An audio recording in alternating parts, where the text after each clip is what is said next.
مساء الخير أو صباح الخير أعزائي المشاهدين، على حسب ما بتشوفوني. أنا الصحفية مريان مختار، للناس الجديدة اللي لسه ما تعرفنيش.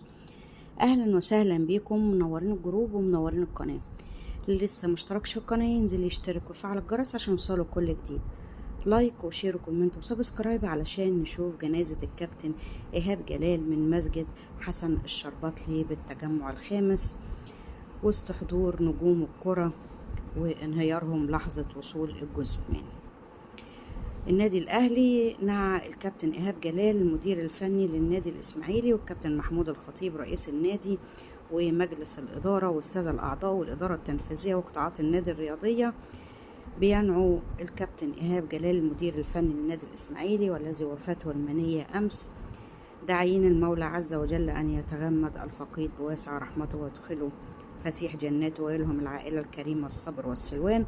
ويتقدم النادي الأهلي بالعزاء للنادي الإسماعيلي ومجلس إدارته وأعضائه وجماهير النادي في وفاة المغفور له بإذن الله.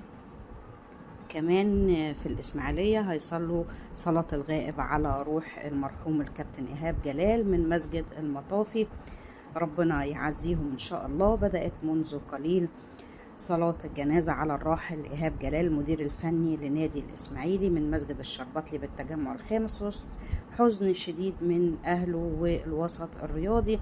حضر الجنازة وزير الشباب والرياضة الدكتور أشرف صبحي والدكتور إبراهيم صابر محافظ القاهرة وعدد كبير من نجوم الكرة، ربنا يرحمه ويسامحه. حصل له جلطة في المخ، خضع لعمليتين جراحيتين في غضون 48 ساعة، فضل في العناية المركزة إلى أن فارق الحياة أمس الأربعاء.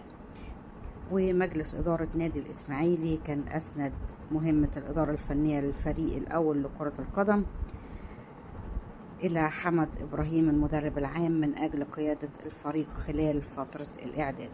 وسبق لكابتن جلال العمل كمدير فني للمنتخب وكمدير فني لنادي الزمالك ومنها للنادي الإسماعيلي، إلى أن وفاته المنية امبارح. ربنا يعزي أسرته ويصبرهم، البقاء والدوام لله.